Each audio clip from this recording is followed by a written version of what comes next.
There is a harvest ledger in the Ostrame Provincial Records Hall, filed under Agricultural Registry R-229, that covers the growing seasons from founding year 301 through founding year 318. The entries are consistent for every year except two. In founding year 309 and founding year 310, the harvest columns are not merely low. They are blank, not marked as failed, not annotated with an explanation, simply empty, as if the scribe had intended to return and fill them in and never did.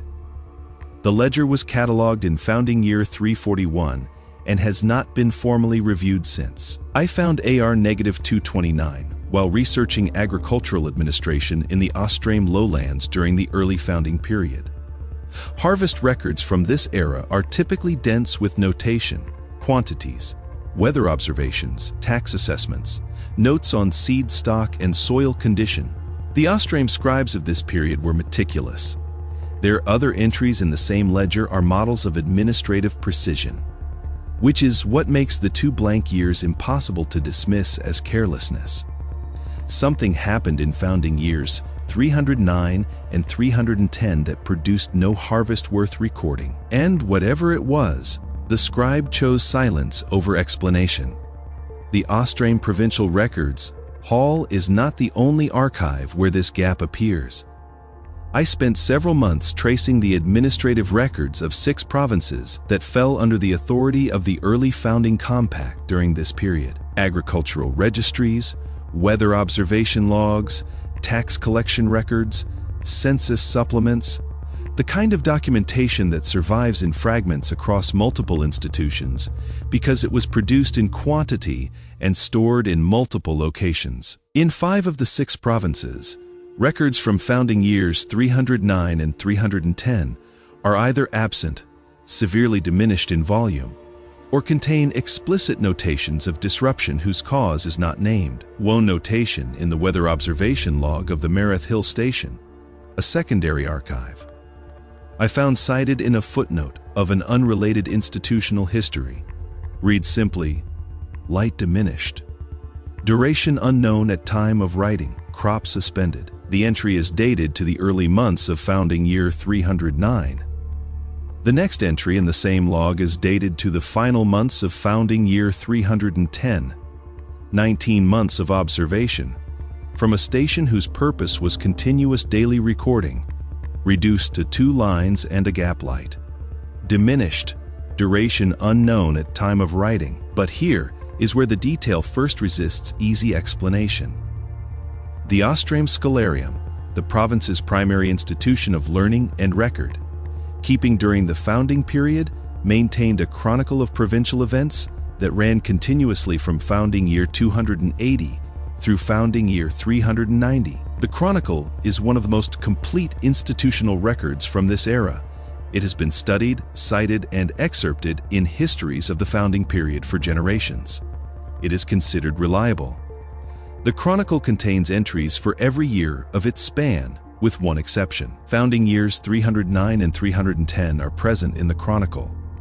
They have entries, but those entries are unlike every other entry in the document. Where a typical year receives between 12 and 40 pages of notation, seasonal events, administrative decisions, deaths of notable figures, trade movements, weather patterns, disputes, and their resolutions, founding years 309 and 310 together receive 11 lines.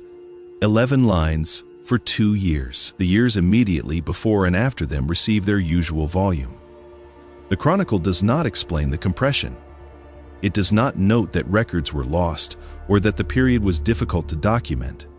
It simply moves through those 2 years in 11 lines and continues as if nothing about the proportion is unusual.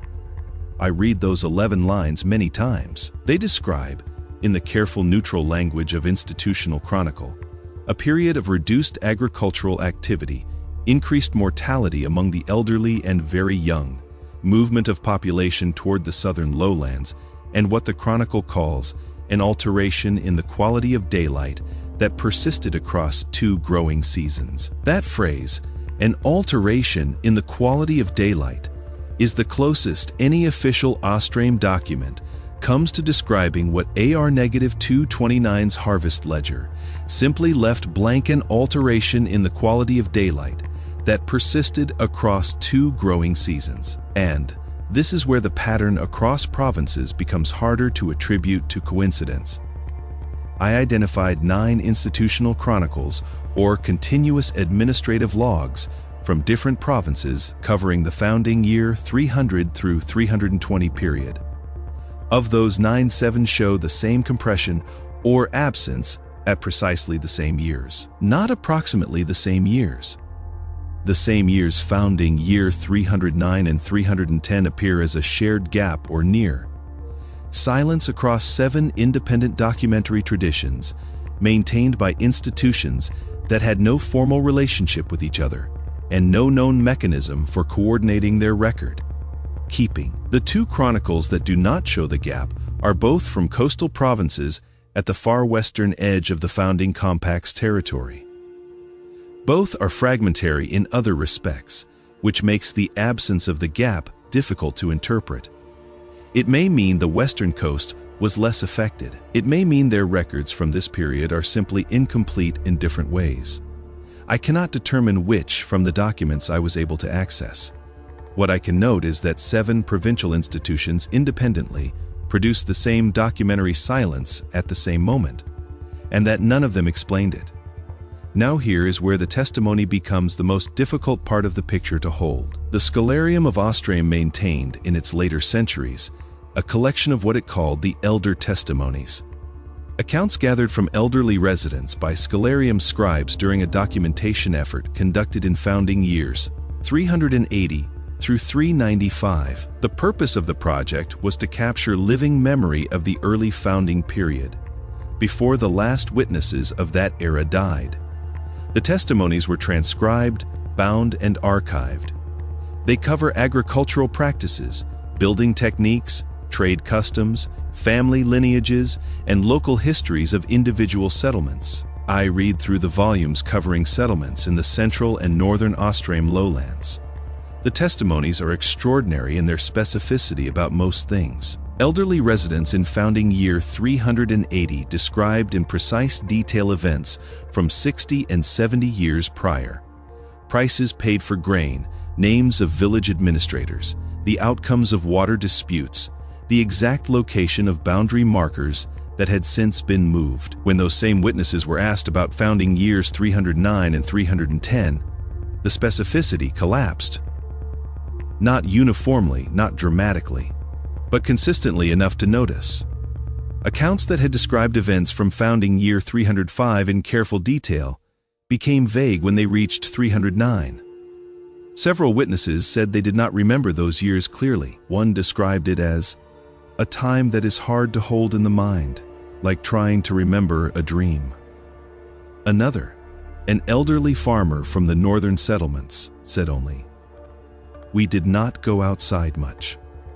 I don't remember what we did instead." A third witness, when asked directly about the harvest of founding year 309, paused for what the transcriptionist noted as a considerable time before saying, "There was no harvest to remember."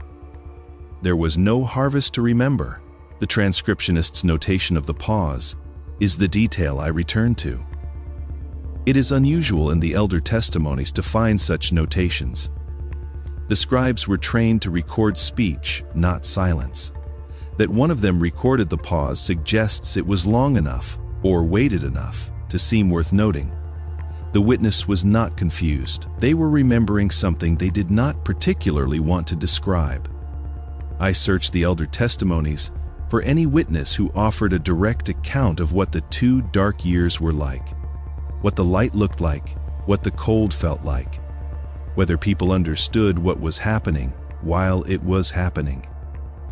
I found fragments, a woman who described the sun as appearing like a lamp seen through heavy cloth. A man who said that noon in founding year 309 looked the way dusk usually looked in summer. A child at the time, elderly at interview, who said that during those years her mother had kept candles burning throughout the day, and that she had assumed, until she was older, that this was simply what daytime was. She had assumed until she was older that this was simply what daytime was. None of these accounts appear in any official provincial chronicle. They are in the Elder Testimonies, a collection that was archived and has been accessible for centuries. They have not, as far as I can determine, been connected in any formal study to the gaps in the harvest ledgers, the compressed chronicle entries, or the shared silence across 7 provincial documentary traditions. But here is perhaps the detail that sits most heavily. In founding year 312, 2 years after the gap ends, the Ostrame Scholarium undertook what its own administrative records describe as a comprehensive review and consolidation of provincial chronicle records from the preceding decade. The consolidation project ran for 3 years. At its conclusion, the Scholarium issued a summary report stating that the provincial chronicle had been verified for accuracy and continuity, and that records found to be redundant, fragmentary, or of uncertain provenance had been removed from the main collection and placed in secondary storage. The Scholarium's secondary storage archive was destroyed in a fire in founding year 447, 135 years after the consolidation project. The fire's cause is documented as accidental. What the secondary storage contained at the time of the fire is not inventoried in any surviving record. The consolidation project's working documents, the materials that would show which records were reviewed, which were kept, and which were moved, are not in the Scholarium's surviving archive. A comprehensive review of records covering the decade that includes the 2 blank years, conducted 2 years after those years ended. Its working documents gone, its secondary storage destroyed a century later. Each of these facts is individually unremarkable. Institutional records are consolidated. Secondary storage is sometimes destroyed. Fire happens. The Scholarium survived and continued producing records of extraordinary quality for another 4 centuries. But the Harvest Ledger R-229 was not part of the Scholarium's collection. It was held in the Provincial Records Hall, a separate institution with a separate archive. It was not reviewed in founding year 312. Its blank columns were not consolidated or explained. They were simply left as they were, empty, uncaptioned, waiting for a scribe who never returned to fill them in. The Provincial Records Hall is open to researchers 4 days a week. AR-229 is on the 3rd shelf of the Agricultural Registry section between a record of mill taxation from founding year 298 and a seed stock survey from founding year 323. The blank columns for founding years 309 and 310 are still there. The Scholarium's Elder Testimonies are bound in 14 volumes in the institution's reading room. The woman who described the sun as a lamp, seen through heavy cloth, is in volume 7. The child who grew up thinking candles at noon were normal is in volume 11. They recorded what they remembered. The chronicles recorded almost nothing, and somewhere between those 2 facts. In the secondary storage that burned in founding year 447, something may have explained the difference. Or it may not have. The Harvest Ledger does not say.